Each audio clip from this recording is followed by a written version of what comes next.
Hey, welcome to our series on the chakras. I'm Ariella. I teach energy and intuition, and today we're learning about the sacral chakra. So, the sacral chakra is the second chakra right above the root. I want to dive into all the areas associated with the sacral chakra because there's a lot of things that we do in life that are connected to this powerhouse, this center of creation and sensory experience, right? I also want to discuss ways that you can hone your sacral chakra energy, ways you can clear it, ways you can purify it, but most importantly, living from this space of vitality in the sacral chakra. Okay, let's go and get into it. So, the sacral chakra, it sits right in the pelvic area. So, in between your hips, in between the pelvic bones, it includes everything associated to your reproductive organs. Some people say that the sacral chakra sits in the womb. That would be a woman's uterus. I also think it would be a man's prostate, but honestly, it's just like the area of everything in your pelvis because it includes the space between your hips.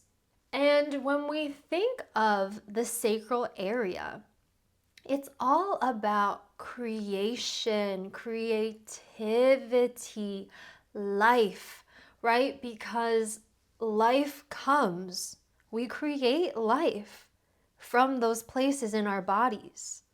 It's really funny to think about that. I mean, I don't know if it's funny, but when I first realized that, this sort of expanded view of what the sacral area is about, it clicked instantly in my mind because I thought, oh, this is life. This is creation. This is the heart of creativity, is this innate, inherent ability of the human body to reproduce. Separately from that, or kind of related, when we are in our physical body, and I talked about the root chakra and how important it is to be grounded in the body because that sets a stable foundation so that we can experience the world.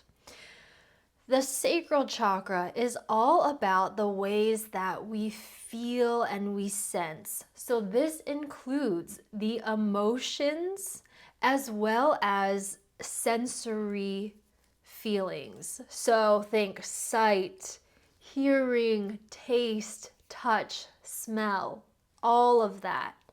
Our ability to sense things in our body, our ability to feel things in our environment, the way that we can feel each other or feel connected to different things, how we're able to resonate with things. See why that sacral chakra is so much more than just pleasure and sensuality. That's what some texts will say, and I feel like it's an outdated version of what the sacral chakra is about and what really this category of life is about, this topic of what it is to live as a human is about. Because it's about feeling and experiencing. And if you're not feeling and experiencing, you're not taking advantage of this life that you came to live as a human. I'll put it that way. So the sacral chakra, let's go into what do we need to know? And I channel light language as well. It is a language, it's a dialect, it's a frequency transmission that helps open your heart to receive wisdom and knowledge. It bypasses the human mind. It's amazing. I love it. And it allows us to connect to this frequency. And I want you to just feel how this sense into how this feels in your body. Because we're clearing away mental constructs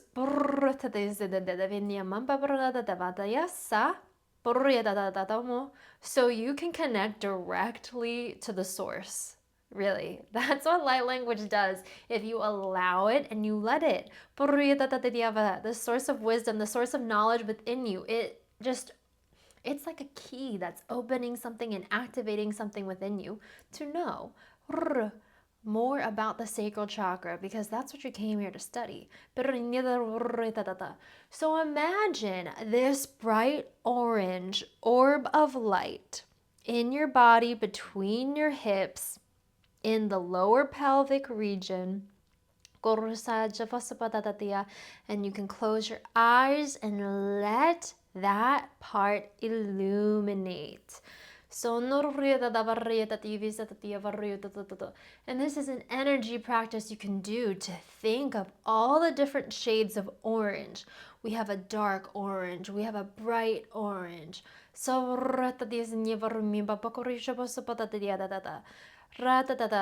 many different shades of orange can you put into this ball of light?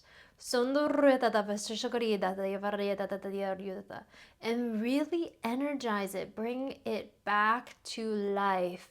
You know, I find a lot of people's sacral chakras are so shut down because, again, it is related to sexuality in our ability to recreate, reproduce. And because there is so much shame around the topic of how we find pleasure and what we desire, either from a primal perspective or just from our heart, what we want in life, the sacral chakra can really be shut down. And there's a lot of, there can be a lot of denseness and heaviness or weightiness in this chakra specifically. So it's important to, well, I'll say, work with this chakra. And the ways that you can work with this chakra are by starting to feel your emotions. It's so funny. I am looking at this magazine and it literally says pleasure and desire. Pleasure and desire. So it's connecting with pleasure and desire in your life. So how can you connect with pleasure and desire? How can you connect in little everyday ways? So for some people, that is having your first cup of coffee in the morning. It's maybe going to bed and being in nice, crisp, or clean sheets. Or it's going on a walk outside and enjoying the scenery. Or it's exchanging a smile or a laugh with someone. Really figure out what gives you pleasure and allow yourself to receive that and have it because you are allowed. And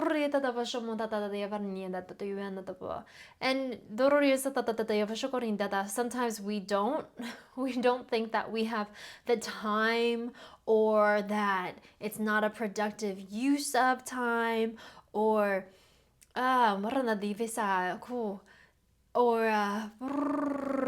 just about that. Let's just get away all of that. I don't think that I can't even have the words to explain all of the stuff that's wrapped up in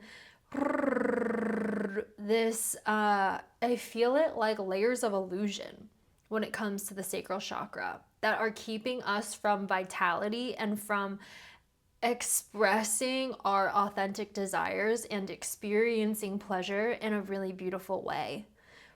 And sharing that with other people, right? Because think about this, when you have met someone who is living in passion, a lot of people come to me for readings about what is my passion? What am I supposed to do in my career?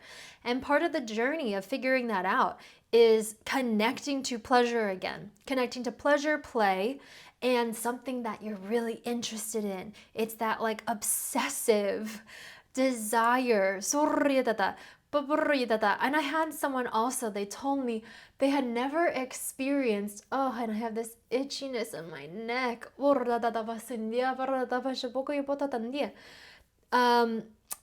Almost like feeling like it's not allowed.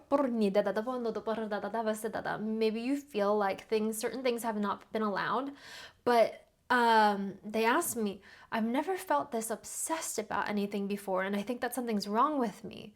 But just and I can understand that because that obsession, that kind of fiending, itchy energy can be uncomfortable because it is an insatiable, it can feel like an insatiable desire, right? But what if that pull, it's pulling you towards it, is indicating a path that you're meant to follow? It's like a magnet, right? When two things are attracted to one another, of course it's gonna feel like obsession, or it's just gonna click. And maybe you skip the obsession part, but it just clicks. And then you continue to pursue it, and you could even call that an obsession. We're talking about passion. It's something that you want to continue to pursue. And that's also a metaphor for life. In life, to live and grow and be alive and to experience life with more of your light, more of your spirit, and more of your body. You need to be obsessed with life. You gotta want to keep going. So you gotta open up and wake up this sacral chakra.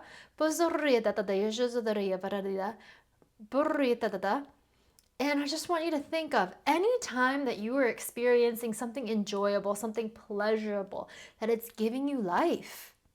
It's giving you life. And